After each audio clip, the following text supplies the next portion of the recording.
अस्सलाम वालेकुम व्यूअर्स। आज मैं आपको बताऊंगा कि commercial building design for banks के हवाले से टेक्निकल और स्ट्रक्चरल डिज़ाइन के बारे में नहीं डिस्कशन करूंगा। मैं इस वक्त डिस्कशन करूंगा from economic point of view. Pakistan में अक्सर बैंक्स जो हैं आजकल वो रेंट पे कमर्शियल प्रॉपर्टीज़ को लेते हैं और फिर वहाँ पे अपना सेटअप लगाते हैं। तो इसके प्रोज़ एंड कॉन्स और इसके अगेंस्ट मैं आपको एक सजेस्ट करूँगा कि अगर आप बैंकिंग इंडस्ट्री से हैं, अगर आप बैंक ओन करते हैं, तो why is it useful for you कि आप बैंक के लिए रेंटेड जगह ना लें कमर्शियल प्रॉपर्टी, उसके बजाय आप वो कमर्शियल प्लाजा ख़रीदें या ख़ुद कंस्ट्रक्ट करवाएं। इन में बैंकिंग सेक्टर कंस्ट्रक्शन के बिज़नेस में किस तरह एंटर हो सकता है टू इट्स ओन एडवांटेज, इस बारे में वीडियो है। So stay tuned.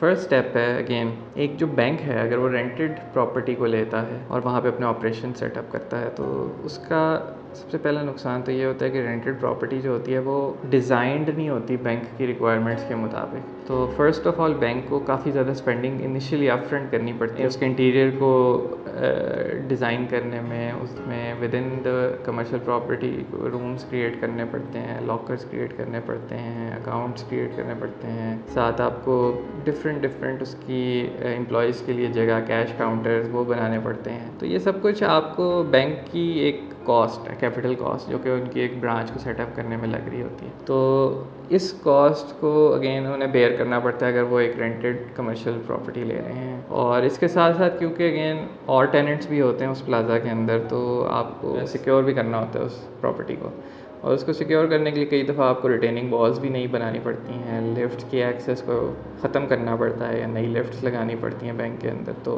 अगेन ये सारी एडेड कैपिटल कॉस्ट हैं जो बैंक के लिए हैं अगर आप एक as a bank commercial property को रेंट कर रहे हैं। जो सेकंड पॉइंट मैं आपको बताऊंगा वो ये है कि रेंटेड प्रॉपर्टी में अब सपोज़ एक बैंक एक जगह एक कमर्शियल बिल्डिंग में 20 साल रहता है, तो वो 20 साल तक रेंट देते रहते हैं आप, और रेंट्स भी कम नहीं है। अगर मैं पाकिस्तान की एग्जांपल लूँ, 4 लाख 5 लाख, हो सकता है कोई प्राइम लोकेशन में 10 लाख रुपए महीने का रेंट चल रहा हो, तो वो रेंट आप over a period of 20 years पे कर रहे हैं, तो वो उतनी ही कॉस्ट बन जाती है जितनी उस कमर्शियल बिल्डिंग की कॉस्ट होती है। तो एक संकन कॉस्ट है उसमें। बैंक को at the end of 20 years भी वो अगर खाली करनी पड़ी जगह, तो अगेन उनका एसेट कोई नहीं है, वो उनकी एक रेंटेड प्लेस ही थी। रेंट इन में उनके लिए एक लाइबिलिटी है। और अगर इसी के बरक्स बैंक ने अगर लॉन्ग टर्म बिजनेस करना है एक जगह पे और कमर्शियल प्रॉपर्टी है बड़ी अच्छी वैल्यू की, तो वो परचेज़ कर ले।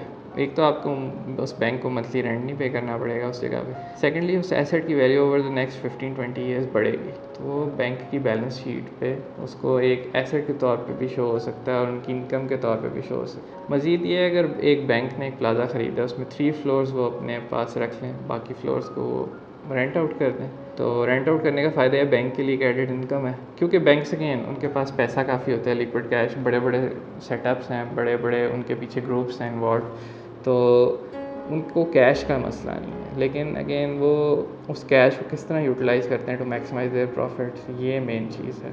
इस लिहाज से देखा जाए तो अगर बैंक्स अपनी प्रॉपर्टी परचेज़ कर लें तो इन द लॉन्ग रन उनके लिए वो फ़ायदेमंद हो सकती है।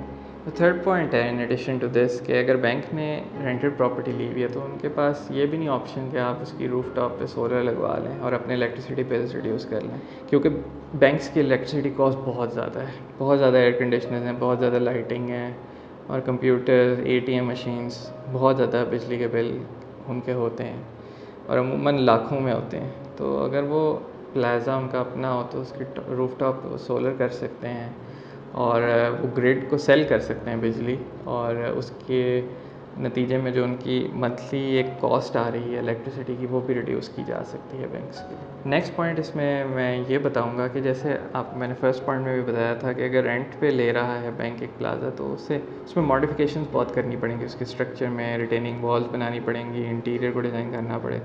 अगर बैंक एक प्लाजा खुद कंस्ट्रक्ट करवा रहा है, ये नेक्स्ट स्टेप है। मैं अभी उससे भी आगे बढ़ता हूँ। पहले मैं कह रहा था बैंक रेंट पे ले एक कमर्शियल प्रॉपर्टी, सेकंड मैं कह रहा था कमर्शियल प्रॉपर्टी बनी बनाई ख़रीद लें। उसका फ़ायदा ये होता है कि जो आपकी इंटीरियर को मॉडिफाई करने की कॉस्ट है वो सारी ख़त्म हो जाती है, क्योंकि आप स्टार्ट से डिज़ाइनिंग फ़ेज़ में ही प्लान करते हैं उस प्लाजा को इस हिसाब से कि उसने एक बैंक के लिए यूज़ होना है। तो आप इनिशियली उसकी रिटेनिंग वॉल, उसके सब divisions, open floor planning of the sitting of the employees सब कुछ आप पहले से ही डिज़ाइन में इंक्लूड कर लेते हैं, तो वो इनिशियली कंस्ट्रक्ट होता है तो उसकी कॉस्ट भी कम रहती है और वो डिज़ाइन बेहतर होता है। तो इस लिहाज से देखा जाए तो मेरे ख्याल में बैंकिंग सेक्टर को कंस्ट्रक्शन में भी आना चाहिए, पर्पस बिल्ट बैंक्स बनाने चाहिए रादर देन रेंट पे उसमें बैंक्स में जाएं। तो ये मेरे ख्याल में बैंकिंग के लिए नेक्स्ट स्टेप हो सकता है into making purpose built banking campuses, जो कि उनके एम्प्लॉयज़ के लिए भी बहुत बेहतर हैं, उनकी वेलबींग के लिए और कस्टमर्स के लिए भी बहुत बेहतर हैं और ओवरऑल उनकी सिक्योरिटी और सेफ्टी के लिए भी बहुत बेहतर है।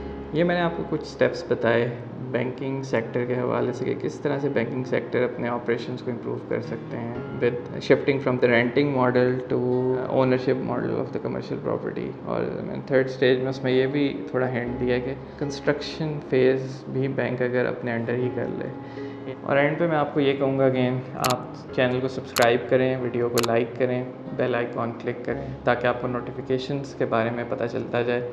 और कमेंट्स में मुझे बताएं कि आप बैंकिंग सेक्टर रिलेटेड और वीडियोस देखना चाहते हैं, या आपके पास अगर मज़ीद आइडियाज़ हैं आप मुझसे शेयर करें कि आपको कमर्शियल प्रॉपर्टी के बारे में किन चीज़ों में इंटरेस्ट है और आप किस चीज़ पे चाहते हैं कि मैं अपनी नेक्स्ट वीडियो बनाऊँ। तो मैं कमेंट्स में से देख के अपनी नेक्स्ट वीडियो बनाऊँगा। Thank you.